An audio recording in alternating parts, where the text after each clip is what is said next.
Very good day everybody. Question number 7 part C section B का है। बहुत easy question है। ICT has immense potential to transform governance and empower citizens.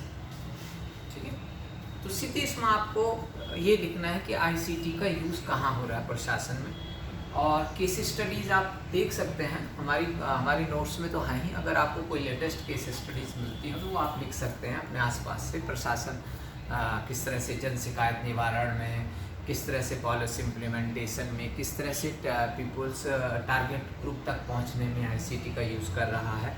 ठीक है, जैसे मनरेगा में मोबाइल के थ्रू दिया जाना, जॉब का मैसेज दिया जाना, जो सेक्रेटरी होते हैं पंचायत सेक्रेटरी, वो सभी मज़दूरों को जो भी है वो मोबाइल के थ्रू उनका, ठीक है, जॉब कार्ड्स भी बन रहे हैं उनके इस हिसाब से।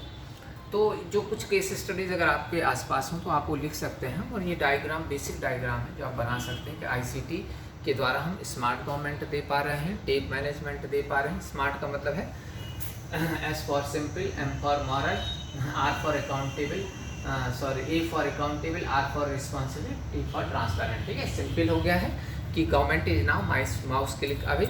या आपने कोई भी देखना है रात को 1:30-2 बजे भी अगर आपको चाहिए कि मुझे फाइनेंस मिनिस्ट्री की वेबसाइट चेक करनी, तो आप जा करके बस क्लिक पर आपको क्या मिल जाएगी, सारी डाटा मिल जाएगी कि आपके फाइनेंस मिनिस्ट्री की सारी एक्टिविटीज़ आपके सामने होंगी। ठीक है, इसी तरह से आपको टैक्स पे करना है, कुछ भी करना है, वो एकदम से आपका एक क्लिक पे हो जा रहा है। देन मॉरल, क्योंकि अब सब कुछ ट्रांसपेरेंट होता जा रहा है, कौन से ठेके किसको दिए जा रहे हैं। ठीक है, ई टेंडरिंग आ गई है, तो इससे कई बल्कि कर्नाटका सरकार ने तो टीचरों की ट्रांसफर पोस्टिंग, जिसमें सबसे ज़्यादा करप्शन होता है यूपी वगैरह देश स्टेट्स में, उत्तराखंड बिहार वगैरह में, तो उसका भी कंप्यूटराइज सिस्टम कर दिया कि लॉट्स होंगे, आपको कंप्यूटर के द्वारा आपकी पोस्टिंग होगी कंप्यूटर लॉट्स के माध्यम से। तो वो भ्रष्टाचार मिटता जा रहा है और आपका इसमें नैतिकता बढ़ती जा रही है। देन अकाउंटेबल है, जब हर अधिकारी के बारे में, विभाग के बारे में जानकारी ऑनलाइन है कि ये ठेका कितने करोड़ में दिया गया है, किसको दिया गया है, इसकी अनुमानित लागत कितनी है, अनुमान निर्धारित समय कितना है, तो उत्तरदायित्व तो सुनिश्चित होता जा रहा है। इसी तरह से अनुक्रियाशील रिस्पॉन्सिवनेस का मतलब अनुक्रियाशील इन द सेंस की जैसे 100 नंबर है, अलग अलग राज्यों में अलग अलग हेल्पलाइन नंबर दे दिए गए हैं।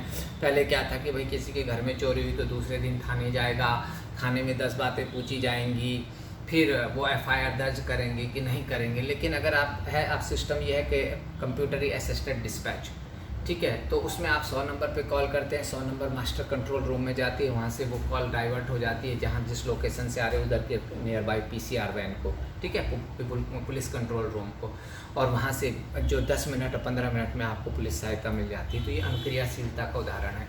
इसी तरह से ट्रांसपेरेंट तो है सब ऑनलाइन होने के कारण। तो आईसीटी के यूज से प्रशासन में स्मार्टनेस आ रही है। टेप मैनेजमेंट वही लगभग है, transparent, accountable, paperless electronic management. जो आपका कागजी कार्रवाई थी, लाल फीता स्याही थी, ठीक है, पेपर वर्क था, वो अब पेपरलेस होता जा रहा है। धीरे धीरे सारा का सारा आपका जो है जो बजट ही है, धीरे धीरे वो उस पर जो आप सारा ई बजट आने लगेगा। अब ई बजट से हमारा पहले बजट छपता था तो ठीक असंख्य मतलब कई टन कागज़ लगता था उस बजट के प्रिंटिंग में, स्याही लगती थी, वो लगती थी। लेकिन आप ई बजट आएगा, सारा का सारा एक फाइल में आ जाता है। इसी तरह से आपका ऑनलाइन जो पेपर जो फॉर्म भरा जा रहा है, पहले यूपीएससी का पीटी का जो फॉर्म अभी जो आजकल आप भर रहे होंगे 4 पेज का होता था, उसमें फ़ोटो भी लगती थी, 3-4 फ़ोटो भी लगती थी, जगह जगह टेस्ट भी करवाना पड़ता था। ठीक, यूपीएससी के पास पहाड़ इकट्ठा हो जाता था फॉर्म्स का। अब सब क्या है, और फिर उसको मेंटेन करना पड़ता था 10 साल तक, यूपीएससी को रिकॉर्ड मेंटेन करना पड़ता था हर लड़के का। ठीक है, जो जनरल कैटेगरी का 20-21 से लेकर 30 के बाद न दे, अब तो 32 है तो 32 के बाद न दे, इसलिए रिकॉर्ड भी मेंटेन करना पड़ता था। वो सारे के सारे पेपर वाले फॉर्म कई बंडल जो है सालों तक पड़े रहते थे यूपीएससी के रिकॉर्ड रूम में। अब वो सब ख़त्म हो गया, उसकी जगह अब क्या है, सारा का सारा ऑनलाइन हो गया। आपका जो सारा डाटा है वो यूपीएससी के पास सेव है। तो दिस पेपरलेस गवर्नमेंट बन रहा आईसीटी के यूज से, ये सब चीज़ें आप देख सकते हैं। इसके अलावा जो सोशल मीडिया गवर्नेंस आई है, मुकेश मेश्राम जब डीएम थे आपके कानपुर ज़िले में, तो उन्होंने सारे डिपार्टमेंट्स को कहा फेसबुक पर है और सोशल नेटवर्किंग साइट्स पर आइए, आपके विभाग के बारे में लोगों को कमेंट करने का अधिकार दीजिए। आप जो योजना लागू कर रहे हैं उसके बारे में लोग, अगर कोई सड़क आपने बनाई है, वो सड़क टूट गई है, एक गड्ढा है, उसके फ़ोटो फेसबुक पर आपके उस पर लोड कर सकते हैं और आपको उसको एक एज ए कंप्लेंट लेना पड़ेगा। ठीक है, अगर एमसीडी है कि भाई वो कचरा नहीं उठा रहे हैं, 3-4 दिन से कचरे का ढेर है, कोई भी नागरिक एमसीडी के फेसबुक अकाउंट में जाकर के उस फोटो को डाल देगा और उसको एक कंप्लेंट मान लिया जाएगा।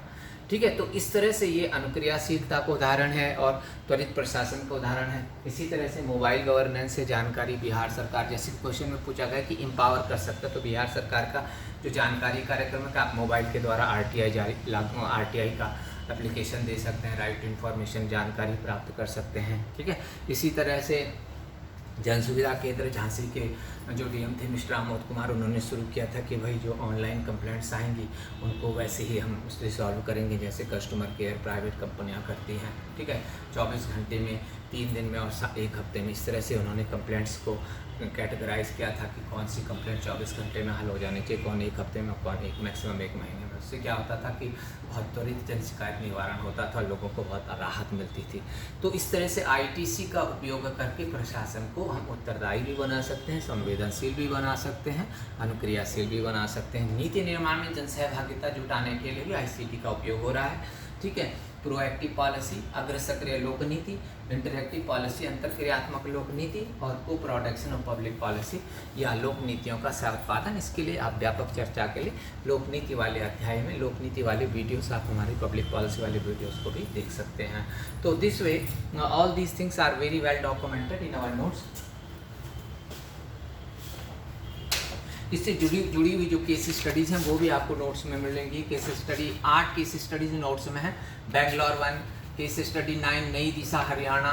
ठीक है, केस स्टडी 4 लोकमित्र हिमाचल प्रदेश, आरोही परियोजना केस स्टडी 5 उत्तराखंड। ठीक है, star project simplification of the transport administration. क्योंकि यहाँ पर इतना सारा दे नहीं सकते, लेकिन आप अगर नोट्स पढ़ेंगे तो नोट्स में ये सारी ठीक है आपको मिलेंगी।